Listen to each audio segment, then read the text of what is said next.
most people, their costumes, they were just in body bags. You know, with the exception of Sven Computer, they redid his like stupid computer outfit as a nuclear missile. You know? fucking got me. So, as promised, this week we have our own real wizard. He was born in London, or at least that's what I've been told. He's lived in the United States of America, the Philippines. He has a degree in making noise. He's actually an apprentice of the Wizard of Christchurch. You should Google if you don't know who that is. And he's here to talk with us about the occult and magic. And I want to get into a bit of alchemy as well, because we've spoken before about alchemy and that sort of thing. And you know, obviously, like anyone, I'm skeptical, but I can understand, you know, where it's going. As usual, I'm joined by my sexual Tyrannosaurus. Bo. Bo Morgan, yeah. And Paul Brady over there. So he's going to do a dance routine at the end. Oh, lovely. As per usual. Now, I want you not to come out of the gate swinging, but I want you to tell me where it is that alchemy stops and chemistry starts, if you can. What I would say about that is alchemy was a system wherein people would try to understand the workings of the cosmos, which is different from materialist externality or experience world. So the cosmos included the subjective experience and the actual phenomenons. Phenomenology as well as the empirical external stuff, and tried to sync them into a single system. And alchemy tried to understand those things by studying matter. Right. Chemistry differentiates from that by, I guess, putting that into a material reductionist framework, right, that we are made up of that matter and not separate from it in any way. Right, so alchemy tried to tackle both matter and what matters, as opposed to chemistry being like an enlightenment thing as just a tool, just a tool for how things work, not how they should work or something. Chemistry sprung from alchemy because of the methods that were used. Right. So like boiling things in alembics and things about metallurgy and all sorts of stuff like that. Right. But as it relates to the inner world, so much as the outer world, alchemy is, it's kind of a veiled spirituality in a sense as well. So it's not as though it's separate from physical alchemy, literally trying to turn metal into gold, but there was also a spiritual side to it. So when you look at alchemical engravings and writings from much older, like from the 15th century, let's say, there are all sorts of religious symbols in there, as well as all sorts of scientific symbols at the same time. So you have people boiling things in alembics, working with furnaces, doing metallurgy, but they're also wearing things like Phrygian caps, and there's like crucifixes around, there's all sorts of stuff like that. So the idea being that the inner world has to develop at the same time as the technological abilities. See, that's interesting, because recently I was reading a book. It was just a blow-by-blow recount of the Cold War, right? From the end of the Second World War through to mid-'80s, basically, because it was written during that time. So this is before the wall came down. And one take on the whole thing, as to why we nearly set the planet on fire, was that because we know in times of war that technology skyrockets. Like if you look at technology throughout history, it's like every time there's a war, there's also something being invented. It's a catalyst. Massive. Yeah. I remember I think it was Schmeiser invented the machine gun and said my invention was a mistake because no one's foolish enough to ever use one. And then the First World War happened, and like, oh, this will kill lots of people. Pretty good. Anyway, what I'm getting at is that with the invention of the atom bomb, one could argue that technology increased faster than our morality could keep up, right? Yeah, it seems in at least in popular culture on places like YouTube and around the internet now, we see a lot of people that are trying to do sort of moral catch-up to what the capabilities of our technology are now today. So if in political discourse, let's say, for example, on the internet, you get people using words like libtard or conserva cuck or something like that. And that's kind of just a tit-for-tat childish That's me, thing. dude. Well, I'm a conservative, and I love it when people fuck my wife.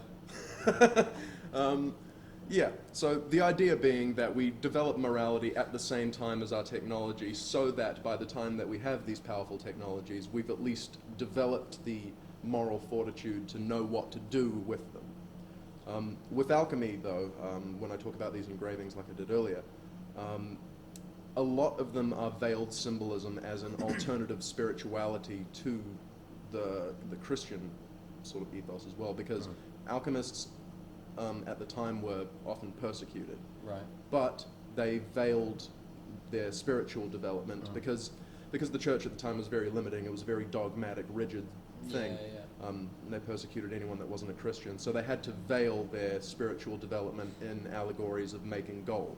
So when an alchemist talks about turning lead into gold, there might be a physical element to that. They might have been trying to physically turn lead into gold, but there's also the spiritual element of perfection of the soul, trying to turn the base matter of the soul into a perfected self. And I suppose gold was used because it doesn't rust. It's like a noble metal. Yeah, it's a noble metal. It shines like the sun. Gold's often been associated with the sun. And value. Yeah, right? yeah. Like high value. And there's a limited supply of it, yeah.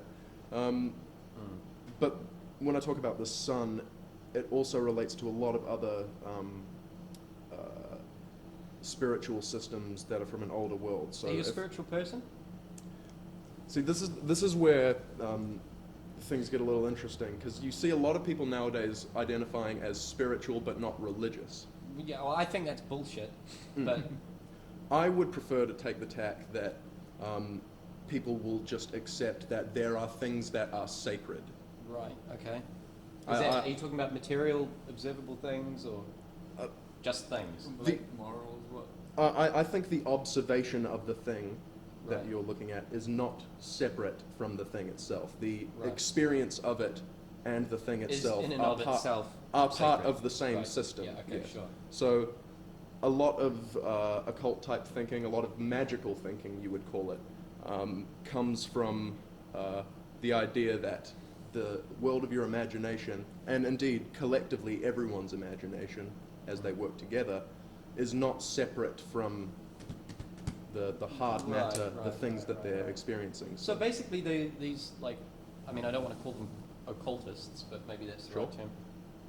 They were trying to bridge the gap between revelation and reason before the Enlightenment crew and before the Christian philosophers and before Jung and all that kind of shit. Because, you know, like, science tells us, like, what things are, right? And I think you can't dispense with science, right? I think we're at a point where you just can't dispense with but the argument remains is like, can you dispense with the metaphysical, right?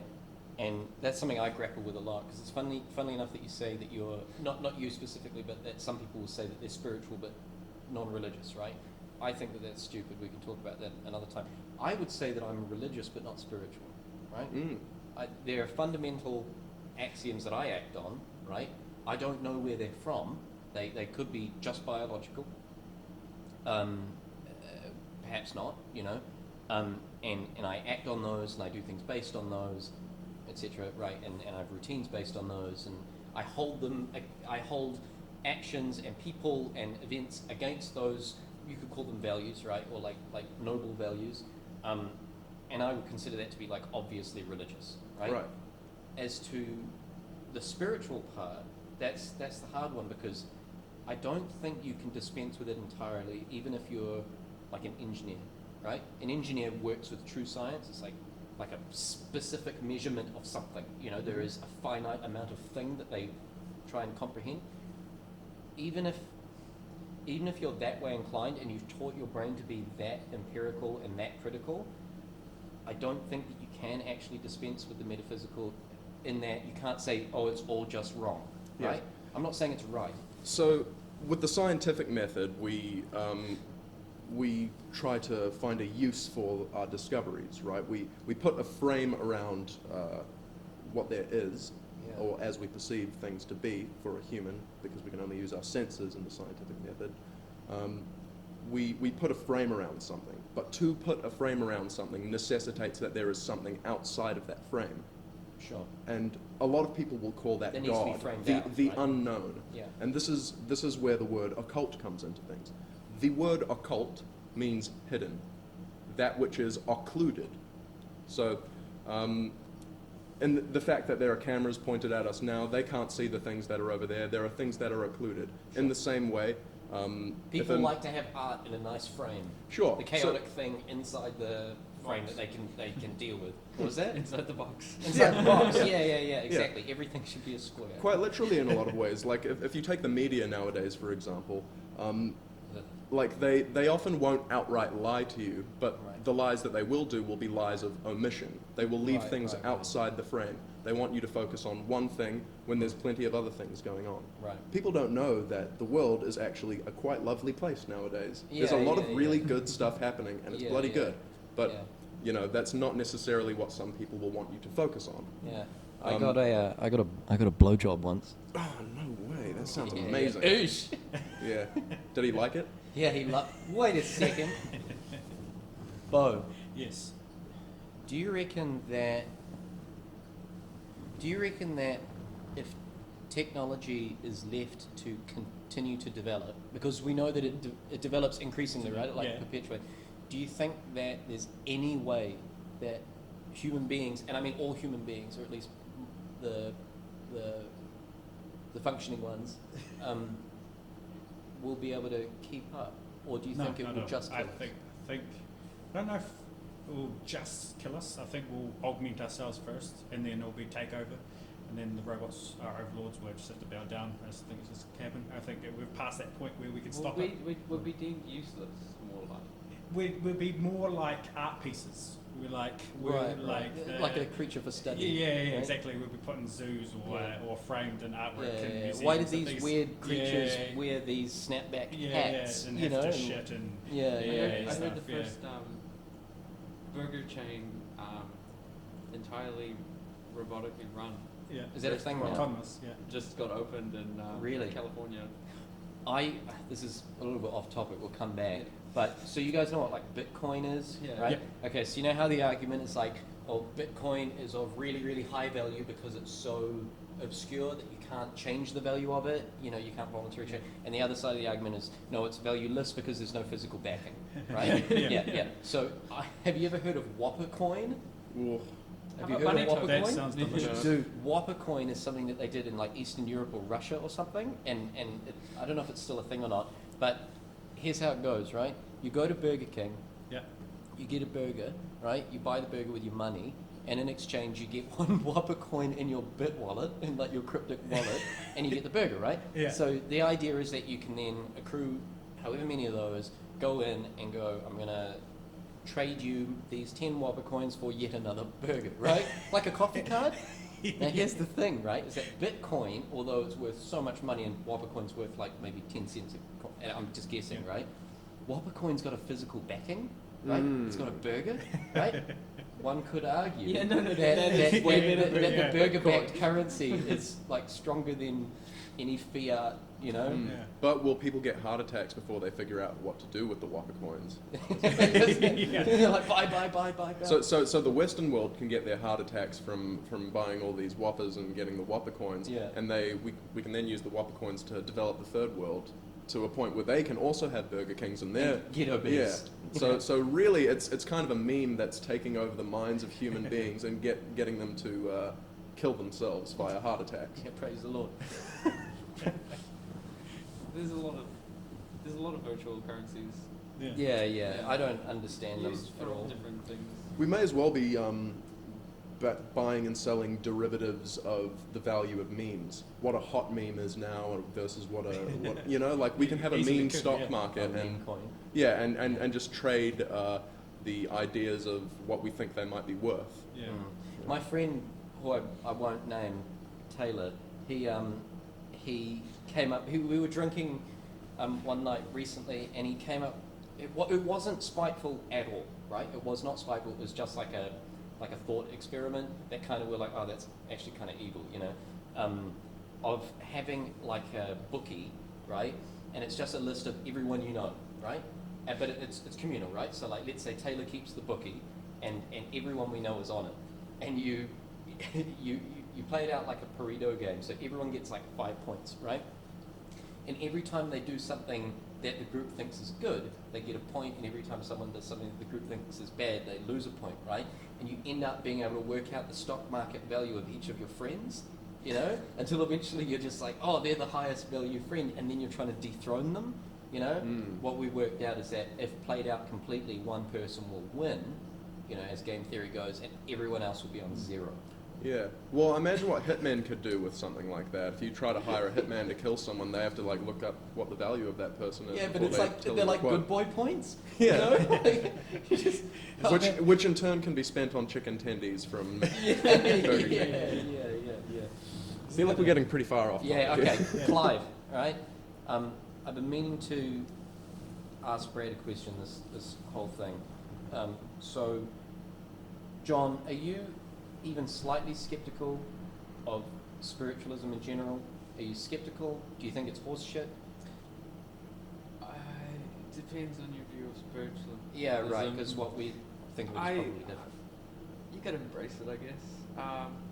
But I guess my understanding of spirituality and spiritualism, it's the two different things there. No, just, you know, like self understanding and like self-worth and respecting you. I mean external. External. Like an I external. don't know how it is. Do you think a house can get haunted? If I was like 10, I'd say yes. Right. But Right, that's a bit but you offensive. kind of It's a bit offensive. Yeah. Get out of my head.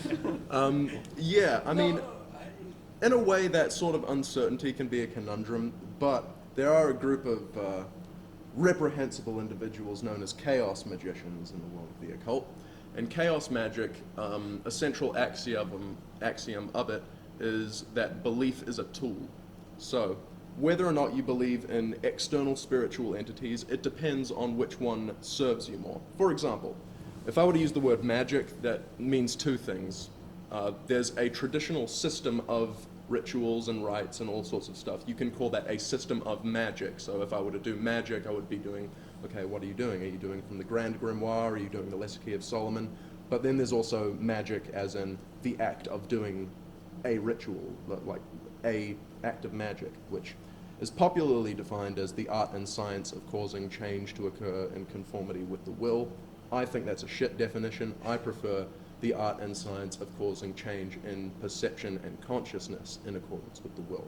So, But you smoke pot. oh, fuck off. Like, that I will say I have done drugs, but I do not do drugs, and I do not condone the use of drugs. See, that's something. Sorry to interrupt. That's something that people won't expect, right? And I don't mean to be A wizard that doesn't typecasting. condone the use of drugs. Yeah. Like, Right. I mean, I know it sounds like a joke, but like, you know, I'm serious. It's like if you find a baker who's or like a butcher who's vegan. You know, that's not to say that, you know, all wizards are like this, but there's going to be an association with claims like, you know, the change in perception, right? Altered states of perception and drug use, right? Like there will be. To that, I would say to sort of create a map of your mind and learn how to change your perception and consciousness in ways that you want to is sort of like drawing a map and exploring from a central point. Right? To take a drug is to have a helicopter pick you up and put you in the middle of the desert and say, have fun. Right. And then you have to sort of wander around in an unknown territory for a while. So drugs can really give you quite traumatic experiences. Right. I mean, they can give you great experiences as well, Yeah, but you can have a they're very not good things that you can come to grips with and understand. So I'm sure plenty of us here will know a sort of person that might have taken like a DMT trip, believed that they've spoken to God and think that they're some kind of profit at the end of it because of that. A wank. French. Yeah. Yeah, we all know those types. So back to your conundrum of whether or not you are a spiritual person or if you believe in anything spiritual. It depends what is useful for you. So I referenced earlier magic as a system of rituals and rites. I'll use as an example allegedly the magic of King Solomon from a book called the Ars Goetia, which is a part of the Lesser Key of Solomon. The legend goes that to build Solomon's temple from the Bible, he summoned 72 demons, which were part of the 144 angels, but half of them rebelled with the fall of Lucifer. Touch back on that. Yeah. So a popular way of looking at what these demons are is that they're psychological entities that exist in the psyche of every person, right? And with that in mind, thinking of these things as abstract thought forms, not tangible things that are physically external, but thought forms, you can achieve certain experiences in a ritual context. Sure. But if you were to take the viewpoint that yes, these things are objectively real, they are external demons, you might have other experiences. So it depends on what your aims are, depends on what you want to accomplish. It sounds a little bit like a Gestalt sort of thing, right? It's like a therapy technique that people will say like, okay, you've got a drinking problem, right? Let's say, and as he reaches for it, and you don't like the fact that when you drink you beat up your wife, right, or something like that. Sure. So I'm the therapist, and I say, okay, you don't like drinking Doug, so drinking Doug's in that chair, and or first we'll establish what part of you drinking Doug is. We'll call him drunk Doug, or call him Paul, or whatever you want to call it, and you're going to project that into that other chair, and you're going to have an argument with him, and then you're going to go back and forth, right? The fucking weird thing about it is that it works, right? Not for everyone, but like the paperwork's pretty clear. Like Gestalt therapy works really well, and it turns out that human beings, like, we really are quite good at going like, oh, this is this part of me that's a jackass, and we're quite good at going like, that's not me, you know, like it's a part of me that I'm gonna cut off, put in a box, and throw away, or something like that, right? So in the occult, when we talk about entities, largely what we're talking about is a thought form. Sure. So what that is a sort of connection of memories and smells and emotions and ideas that are all linked together in one thing. So like a manner of being. Like a Yeah, manner you in could which say. you could be. Yeah, you could say it's like a pattern of being, a thing nested within other things that are Sure. sort of like a mandala and Yeah. exist as a separate entity inside From of its you. physical substrate. Yeah. Yeah, something that affects your actions. Yeah. We could call this a meme. Sure. And this is what brings me to wanting to talk about meme magic, which is what you touched on last time. Yeah. I just didn't know enough about it. Sure. Right? Like I knew that I'm partially responsible for Donald Trump being the president of the United States and basically the king of the world, because I thought it was funny, you know, and everyone thought it was funny, and then it happened. We were like, "Fuck, we did it." Well, shit. What do we? It's like a dog chasing a car. Once you catch it, you're like, "Oh, Yeah. "What do I do with it?" You know. So anyway. the legacy of meme magic is, for me, a really good example of a resurgence of magical thinking in popular culture and people starting to understand what people mean when they use the word magic. So most of the time when you say things like magic, people either think you mean stage magic, turning like poof, there's a rabbit there, or they think of some kind of Harry Potter sort of shit. But the definition I laid out earlier, the changes in perception and consciousness in accordance with the will, is a little bit more broad, but Right. it's also something that you can do quite a lot with. So, when we talk about these shit posters on the political board of 4chan trying to sway the elections and the perceptions of the American public via use of memes like Pepe the Frog, they were not just using the meme, they were using everything that the meme is connected to. Right. So, they discovered that there was this Egyptian frog-headed god of primordial chaos named Kek, whose female version is named Cuck. These are very loaded political terms that just happen to have these coincidences occur. Yeah. And that sort of links in with that Jungian idea of synchronicity, right? That So what you're saying is that Donald Trump is playing 5D hungry, suppose, with our brains. no. I guess what I'm saying is that Donald Trump is the light that was ushered in by Keck in the minds of these meme magicians. Right. So you can Google Keck as a deity from the Egyptian pantheon, and the Wikipedia article on it will tell you that it is the god of primordial chaos for the sake of bringing in light. It is the bringer in of light. It is the darkness before the dawn. It is the non-existence primordial waters before the creation of everything. It's also, in a surprising amount of religions, or like especially tribal religions, they've used frogs as a symbol of something bad that's going to happen. Because frogs are the first population to overrun things and leave the water if there's something wrong with the water supply. If the water's like They got getting toxic, they got they'll sensitive leave. skin, those poor frogs. Yeah, and now they're being turned gay. Yeah. Well, if you think about it, the realm of the internet that was inhabited by, let's call them normies, normal people that don't think much about this sort of thing, people on Facebook, people on Reddit, they were overrun by a plague of frogs, just like in the book of Exodus. Right. So people, I'm with you. yeah, people using all these different connections, trying to create a form of uncertainty among the public. They were creating a lot of chaos so that they could impose their own frame around things. Right. And when you think about things like postmodernism, that is a complete dissolution of values, a dissolution of separation of any one thing from another thing. Everything's a sort of fluid It's sort of homogenized, soup. yeah. But that creates the conditions necessary for you to put a frame on something. Okay. So that's what is meant when a wizard casts a magical circle, or a magician. Right, So in all these different ritualistic rites, the first thing you do is cast a magic circle because it's protective. But it's also, when you step into the magic circle, you're stepping into the center of your universe, the universe that you have control over. So it was... The Christians, the Orthodox Christians, so not, because there's so many Christians. Yeah. The Orthodox Christians do something similar with the idea of the cross, you know? The idea that the cross is the absolute epicenter of the self, you know?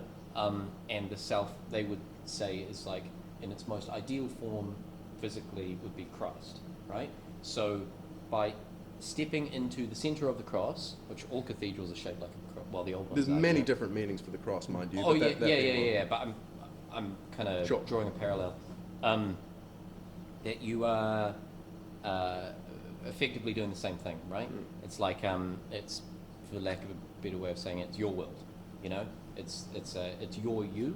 It's not a geocentric cosmology. It's a consciousness-centered cosmology. That man is the measure of all things, is the center of the universe. Right. Okay. So you can sort of think about it this way, which is an Egyptian idea, that we have Nuit, Hadit, and Ra-Hur-Kut. Those are the terms. Bless you. Yeah.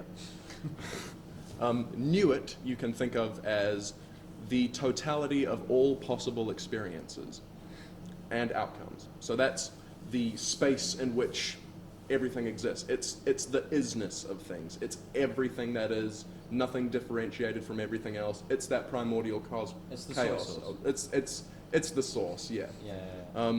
Hadit is a single point in any of that's experiencing any of those outcomes or potentialities. Sure. And the union of those two creates the experience of cosmos. Sure. So when a magician creates a magic circle, he's creating a space in which to inhabit, to impose his own consciousness and his own focal point on reality, to project his own will into the world. So that's what I mean when I'm talking about changing people's perceptions. Because if you can change everyone's perceptions collectively, you have, in theory, changed reality, which I view as separate from an external world. Bo, Yes. if you see a cat, right, Yep. and it's a cat that you've seen, right, so it's Okay. it's a wild cat, no other human being has seen it, and it comes along, you see the cat, you touch the cat, and then the cat goes around behind a tree, right? Mm-hmm. Does the cat still exist? In my mind, yes. In your Because I've mind seen, it does? Yeah, I've seen Right. it, but no one else there to experience it wouldn't. Right. Okay, so you're saying that even though it's out of sight, so it's out of sight, you can't hear it, you can't touch, you can't nothing. Yeah, Are you but saying that it exists simply because you can I what, perceive like it to visualize? still be there, yeah. You're assuming it's Yeah, there? yeah, I'm assuming Right, it's still right, there, yeah. right. Does the superhero you made out with in your dream last night exist? In my mind, yes, they're a real person. No, make it. yeah. And Wonder Woman was very good to me. Nice. So at least there we can She agree. fucked me up there, it's real good. At least there we can agree that abstract things are real.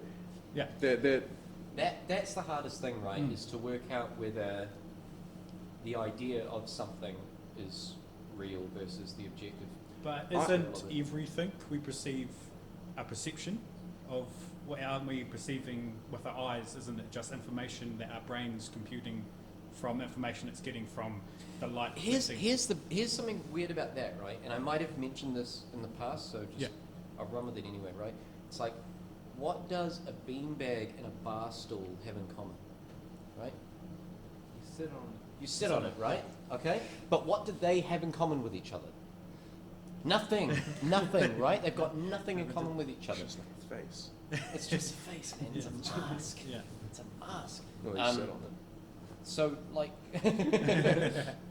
so a beanbag and a bar stool has nothing in common, right? So Yeah. when you see it, you don't see, I would argue, that you don't see a bar stool, you see a sitting thing, right? Yeah. See, if I gave you a rock, right?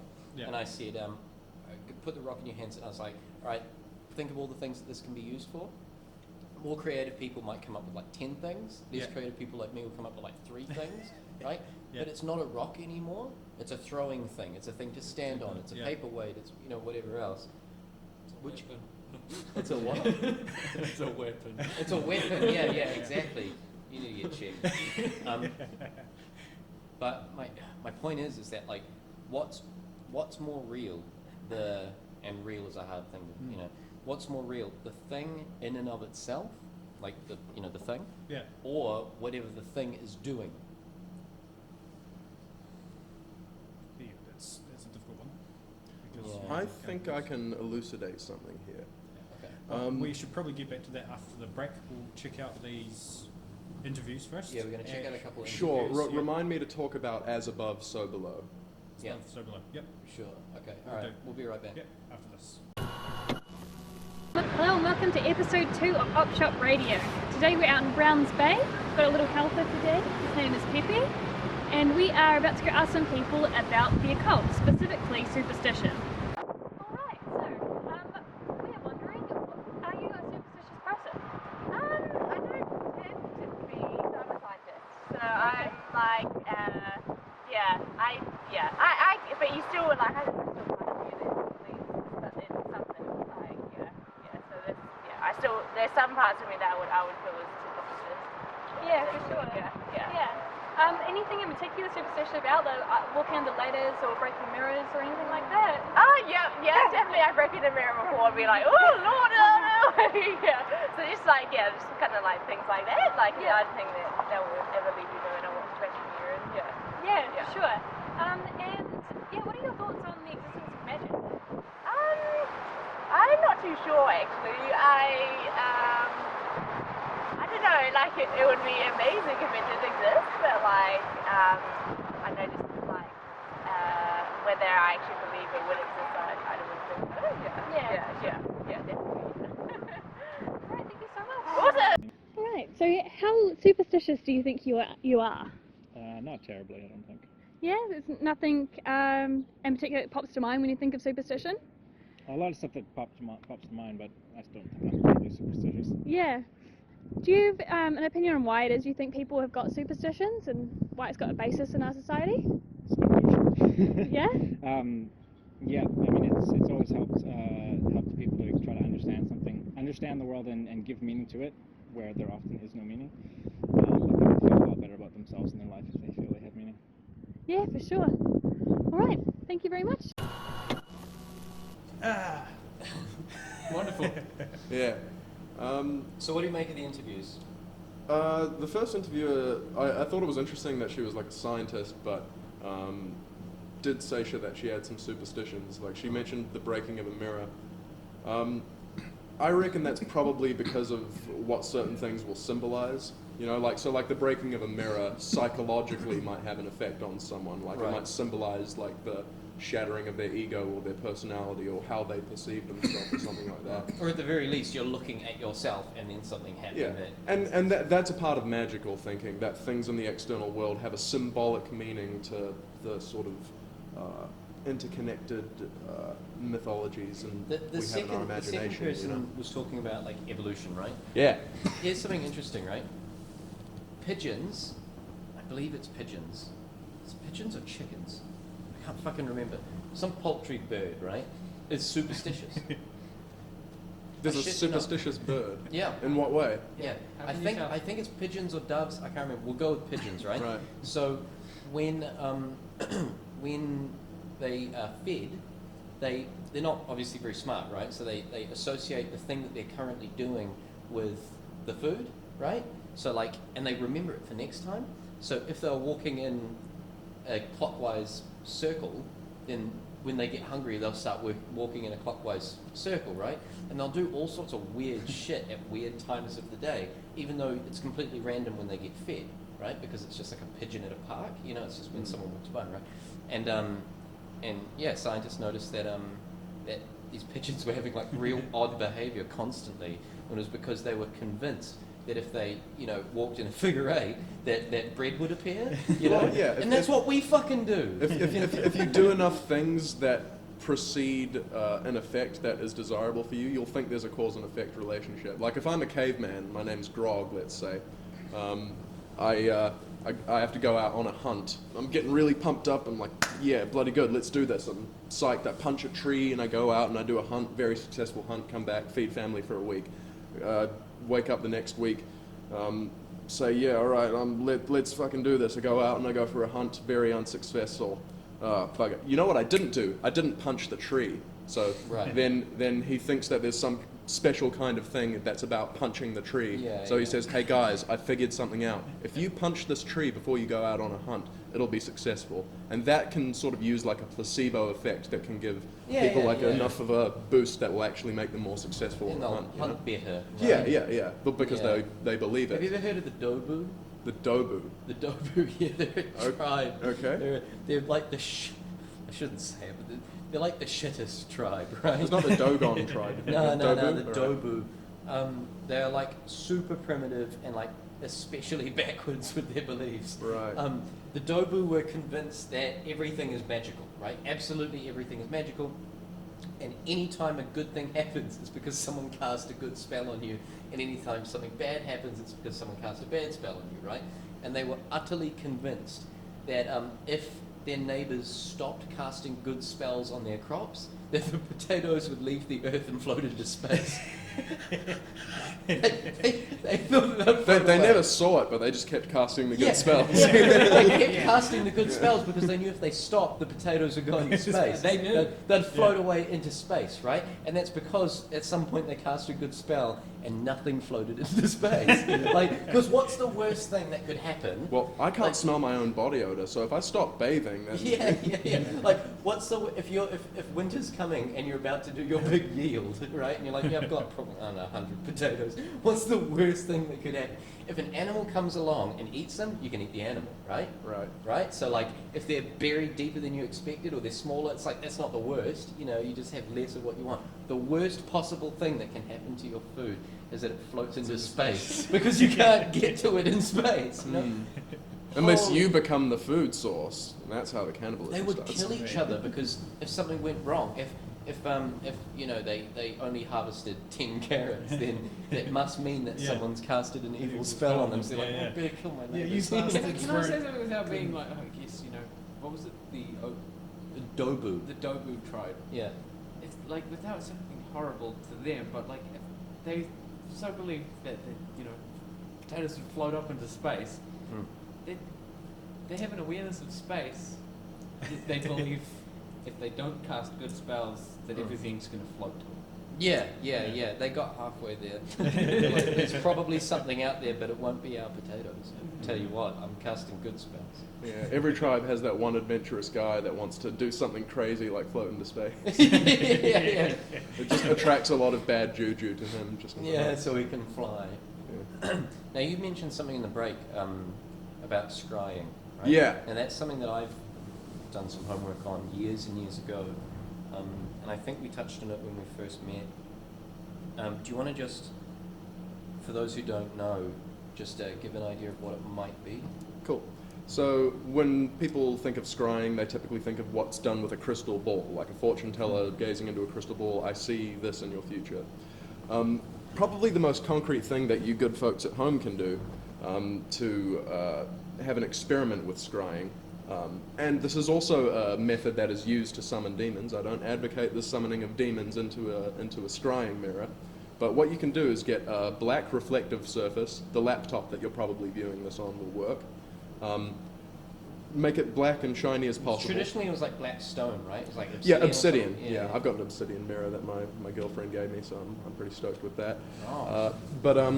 Yeah, so if you have a black reflective surface in a dark room and you flank it with 2 candles such that the flames of the candles aren't reflected in the mirror itself, but they just vaguely outline the structure of your face, you can look into the mirror and see a very vague outline of your face, and then your unconscious perception of what you think you look like fills in the rest, right? The right brain. Yeah. You stare into it for a while and try to get a little bit meditative, not try to think about too much as you're doing it. Eventually it'll fade to black, and that leaves a space open for anything in your unconscious mind to project onto it. So the first time I did this, I saw my face, it faded to black, and it faded back up. It was my face again, except it had aged by 100 years, for example. Then it faded to black, faded back in. Then I had a lion's muzzle. The next time I had an eagle's beak. The next time it was many different cutout versions of my face, zoomed in and out to different depths and different sizes. So that's what you're going to ask. Were you blinking? Well, yes, you can blink if you want, but like I guess it's more effective if you don't blink. But either way, this is a concrete way that you can visibly see something that is in your imagination in a physical experience. So don't trip mushrooms necessarily. Try doing the black mirror scrying thing and see how good you are at hallucinating. I did it by accident. Yeah.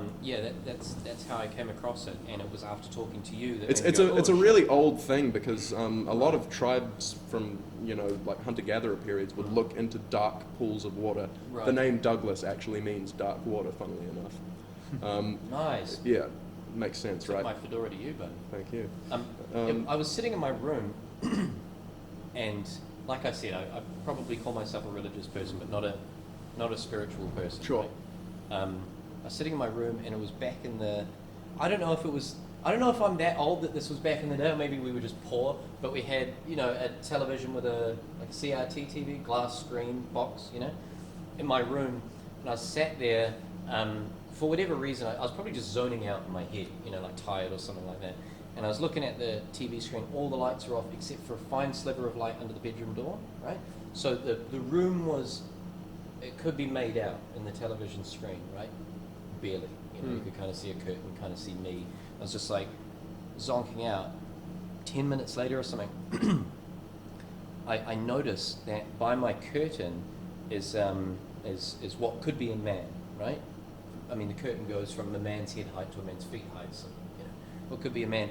And only when I decided that could be a man, probably just playfully, not like a survival, like, oh God, it's a person, it's like, oh, kind of the shape. At that point, I see like fingers moving, right? And as soon as I registered that that must therefore be a person, right? It's not just a curtain moving in the wind.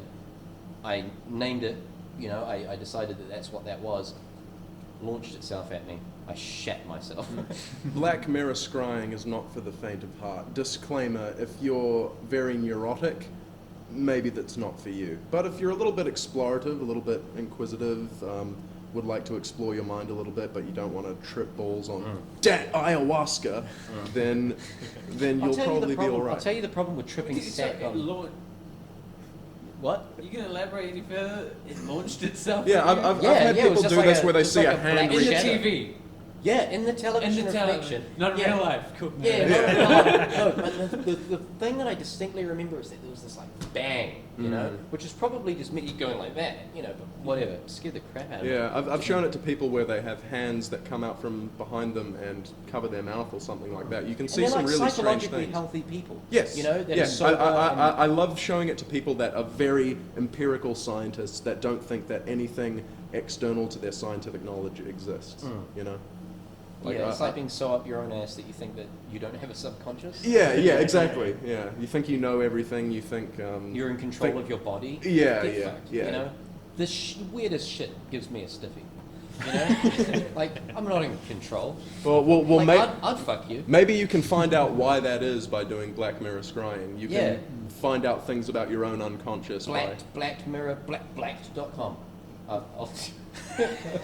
It's really popular on that that political board on 4chan we were talking about earlier, right? Yeah, I forget his name. Yeah.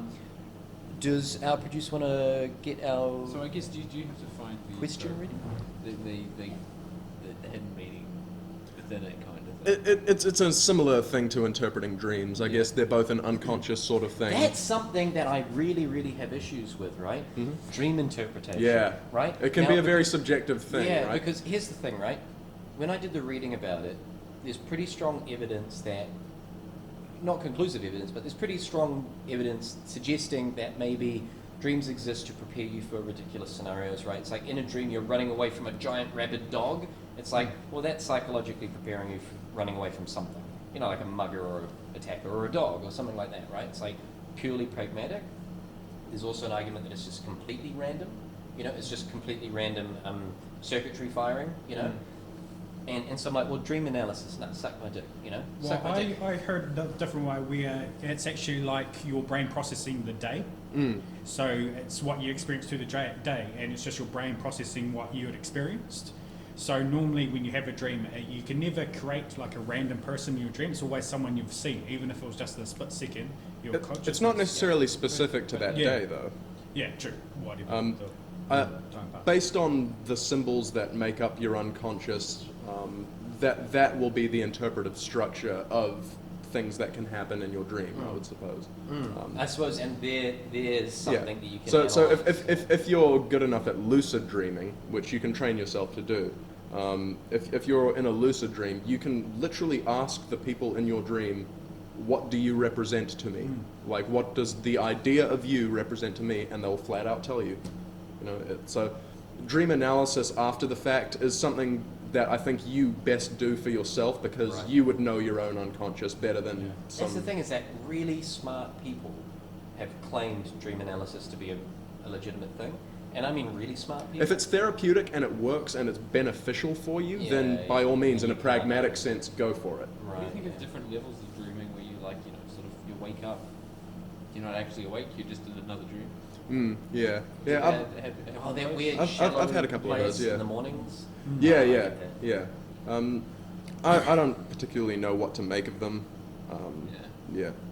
But they're interesting, and you know, Inception was totally a trippy movie.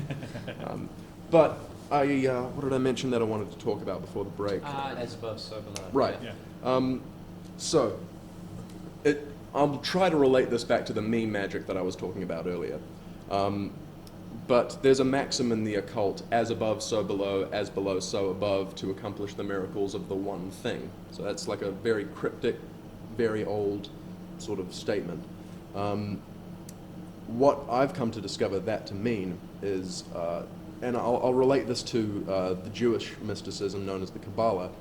There's 4 worlds in the Jewish mysticism. That's the creative world, the formative world, the archetypal world, and the manifest physical world. Imagine, if you will, a 4-story house. On the bottom floor, you have a room full of chairs. You take the elevator up to the 2nd floor. You have a room full of the blueprints of chairs, the idea of the chair. That is more indestructible than the chair itself. If you go one step further, which would be the formative world, or the creative world, I'm not sure which, you would have the necessity for the idea of the chair to exist. So that means, yes, so the fact that physically in the world we are shaped like this and we bend in the ways that we do, that necessitates the existence of the idea of the chair, which creates the chair itself. And then once the chair itself is manifest, the physical world is changed. Now the parameters have changed, which necessitates new ideas. So if we relate this to the way media or advertising manipulates perception, or this meme magic stuff that I was talking about, if you manipulate enough people's perceptions, that will change how they act in the world, which will in turn change the necessity for new ideas to exist. Right, so it's like a... It's a positive feedback loop, Yeah, yes, yeah. between the abstract and the corporeal. Okay, alright, we'll hold on that. Sure. Unless there's something that you wanted to ask first? You only covered 3 floors of a 4-story house. Oh yes, the fourth story. The fourth story is what we'd call the prime mover, the archetypal world, which is the idea of archetypes being like an abstraction of things that are common to all sets of things. So like all different kinds of chairs, the beanbag, the stump, the what things, they all have in common. Like is the archetype. Yeah.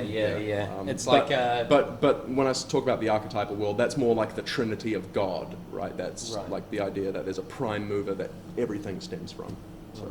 Okay, we will hold on that. So our out of the hat question today is, can someone read that for me? Is using someone's Netflix account without paying theft? No! I would have to agree because it's already been paid for. Fuck am I saying? You know, like, in Japan, it's illegal to torrent anime, right? It's illegal to torrent anime in Japan. And it's like, well, that seems reasonable because, like, I don't watch anime, I promise. But, because, like, elsewhere in the world, it's like, it's illegal to download the Avengers or whatever it is. But it's completely legal and smiled upon, fact check this before you do it, it's completely legal and smiled upon to download, through whatever means, anime out in the rest of the world. And you're like, well, you're not paying for it, right? It's like, nah, man, they make all their fucking money off merch, you know? They've got that open source shit down. And it's like, they don't give a shit if you download 100 fucking seasons of Pokemon. It's the same as the music industry nowadays. Like, you have to play live and sell merch if you want to stay alive. I'm a musician by trade. That's my day job. So, yeah, you have to play lots of live shows and sell merch because people are going to download your music and you're going to make fuck all for it. Same with the film industry, I imagine. Is using a Netflix... Oh, man, I'm not that familiar with Netflix. Can you have more than one person using the account at the same time? Doesn't it cost more money though? Yeah, the more you accounts pay you have more attached, for multiple different devices. Like, I don't know. I don't it use at the same Netflix. time. You just use Uges. I think like you can only Animal. have so many like multiple viewings at the same time, but you can use that one account as much as you want. But then if you say you're dating someone and you shared a Netflix account and then you separated and then they wanted to put another device they had attached to that Netflix account and you still had it, is that theft if you didn't stop using it? It's a So dick you didn't move. stop using your partner's Netflix account. And they wanted to put their own device on that as their account. Well, your partner still uses the hoodie that you left at their place, and it's too awkward to ask for your hoodie back, right? Yeah, but that's like not as... Well, I worth pretty as much just as- download everything, eh? Like, I don't... You're on air, you're not supposed to. There's no evidence. I've got microwaves set up in my room with all my hard drives in them, but still plugged into my computer. So, when the party van shows up, it's just on. Haha. Express cook. What have you got on your computer? Eh? What have you got on your computer? Nothing. Yeah. I probably shouldn't say this on the internet, but I did find, because literally no one will believe me, but I'm being honest when I say this. I'm a wizard. Okay, alright, well, you can read my mind and you can tell them whether I'm bullshitting or not. I found a thumb drive. I found a thumb drive, right? Now, anyone at home, if you ever find a thumb drive, don't plug it in, right? Because it's likely that it's a data drop that's just gonna like bot mine your shit, you know, because it's not a bad idea. You write a crypto miner, you put it on a whole bunch of cheap thumb drives, and you just dump them in a cafe somewhere, you know, and people will be like, and plug it in. Anyway, plugged it in, and there wasn't anything illegal on it, right? But what there was like a catalog list of names of illegal content, right? If that kind of makes sense, Right. like just names of videos, right, as a text document. And I remember reading it. This is like 5 years ago. I remember reading it, being like, you know, I'm glad it's not actually on here because the shit was illegal. Yeah. You know. Anyway, my point is that because I was smoking so much fucking weed back then, I don't think I like deleted it. You Right. know. And last night I remembered because we were talking about it with some friends, and I remembered. I was like, fuck. Went home and scoured my hard drives with a fine-tooth comb. And it's like, nah, I deleted it. Fucking years ago. Where did you even find it? It was in town. I Right. was probably like 20 Yeah. or 19 or something. But yeah, don't plug shit in, man. Yeah, take it to the police next time. Oh, it's long Save the gone, communities man. together. Yeah, that's the one. Or make an encrypting device. I've got one story that we're going to end on. Sure. Okay? Because I'm going to try and someone suggested that I should. Oh, Do I'd this. like to hear if any of you have any spooky ghost stories as well, but you do yours. Okay, no. Do your thing. I used to shush it when I was younger. Yeah? Like, I used to always get real freaked out. Like, used to see shadows and figures. I actually believe. I know I said earlier that like I don't really believe in supernatural, but I feel like there is like an entity that is in my house. I believe it's the older guy that used to live in it that passed away before we lived in it. There's no problems there. Just An older guy. Was he a dad? I don't know a lot of details. Right. So he probably just watches like fishing shows on the He TV. probably just wants a cigarette. Just give him a cigarette as tribute, and he might fuck off. Yeah, I used to shisha. I used to get real freaked out. I used to, you know, as a kid, drag all my. I couldn't sleep unless I dragged all my bedding to like. Do I really want to disclose all this shit on there? I'd drag my fucking bedding to my parents' room and sleep Nice, on the floor. bro. Yep. Yeah. No Like- fucking like- shame in that. No, straight up. But you know, well, that's another story. Thanks What for about sharing. you, Bo? Yeah, so my first experience wasn't told from, I can't remember it. Apparently it was around 1, and my grandma and my mum were in the sitting room. A really fucked up house we used to live in Invercargill. And It does sound like Invercargill. Yeah, it was a really fucked up house. And the curtains started moving, and then apparently before I could say words, but I couldn't say a sentence or anything like that, but I stood up and I told this thing that was shaking the curtains that it's my mum, not your mum, get away. And then my mum and my grandma grabbed me and then left the house because they didn't want to be whatever was in the the room that I was talking to. So your parents are as superstitious as you as a child were? Yeah, maybe. And then one not too long ago, about a year ago, I was living in an apartment, and it was a bad area in Queenstown. That does sound like Queenstown. It was just off about the place. But I woke up and there was a figure standing at the end of my bed. And I was like, no, I'll probably just like hallucinate. So it put its hands on my legs, so I took the blanket off, jumped up, kicked it in the head. While its foot was in the head, and it felt like my foot was moving through water when I went for the thing, and then fell off the bed, and then looked up and it was gone. How are It we? reminds me of the story of Black Sabbath, how the song Black Sabbath was written, and how Black Sabbath, the sound, got started. So you should look into that. Yeah, I've got something similar. Yeah. So the first time I ever smoked marijuana, right?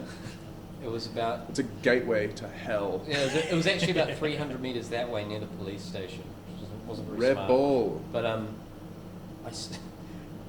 I got stoned, right? I was 17, I think. I don't smoke pot anymore. I'm not about that. But I was. And I got bagged. Went back to. I mean, I won't mention his name, but a friend's place just over here. And high as fuck. And I was the only person small enough to sleep in a single chair like this, right? And so, because the other beds and couches and shit were taken, and I slept like this, right? Like that, and I passed out because I was so fucking high. And I remember opening my eyes part way in, and this ghost standing over me, right, at my feet, and 6 feet tall, grey outline ghost, right, and like it was frightening, but I was baked, so I was like, oh fuck, should I do anything about it? You know, yeah.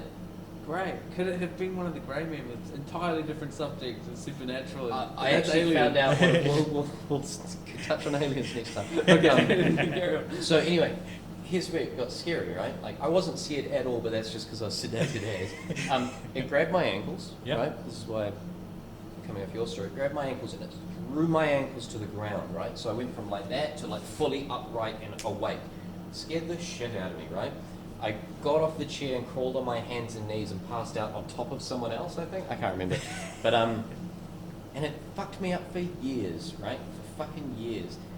And years later, I was mentioning that story to someone, and we deduced that Chris used to, can you bleep out his last name? Yeah. So Chris used to wear 3-piece grey suits everywhere, right? He's really tall. And he was there that night, right? And we only got onto the topic where I started working it out because he used to make a like a game out, some sadistic game of like when people were falling asleep laying down, he'd sneak up to them, grab them by the legs and throw their feet on the ground and then walk away. So you just wake up upright, you know? Like you are lying down asleep, but you wake up upright, you're like, ah! You know? So it was Chris. And to this day, he's still spooking the shit out of you. Yeah, but deep in here, man. Yeah. I can't let that guy outlive me. Can't do it. Yeah, Anyway. I've forgotten my other story now. Lovely. That I was going to share. But we'll save it for next time, I think. I had a less humorous one, but Yeah, my stories always win, dude. yeah, I know. It's all bullshit, but mine's the best. Yeah. It sounds realistic. I'm trying to fucking remember what the story was. What were we talking about? Oh, yeah. Okay, all right. Then we'll stop, right? So a friend of mine, this is because we're talking about a cryptocurrency, right? Mm-hmm. So a friend of mine built a firewall thing. I don't know how computers work, but like built like a computer for the internet to go through before it gets to his computer. And what he was attempting to do is get a whole bunch of cheap $100 laptops, right? Strip them and connect them like a cell processor. So you know, like a computer processor will have like 4 cores. Yep. Yeah, and a real good one might have like Processing, 8. Yeah.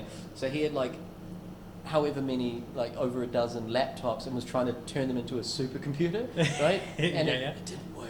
But and he had them all set up, and none of them had fans on them, right? Because he just bought them off like ex-lease. And I went to his house. Did you blow them up? Eh? Did you blow them up? No, he didn't blow them up. I went to his house, and he's sitting there with his back to me, trying to get this shit to work, right? And in his wheelie computer chair, and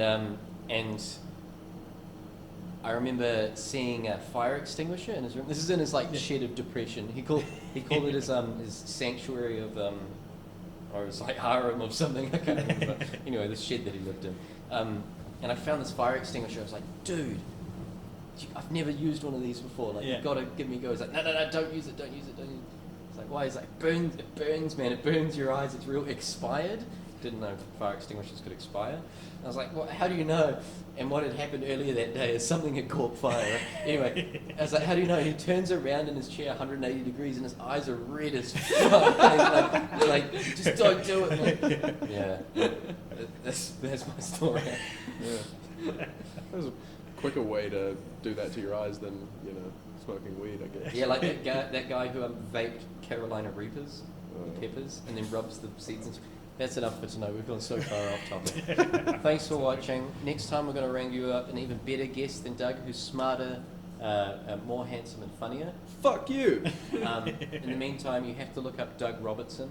It might be Douglas Robertson. It's Doug Robertson on Doug YouTube. Robertson on YouTube. It's mostly me playing guitar, but there's one particularly high-functioning shit post on there, so you might enjoy that. Yeah, you'll find the one. It'll be the one that might make you laugh, maybe. So we'll see you next time. See you next time. Thanks for watching.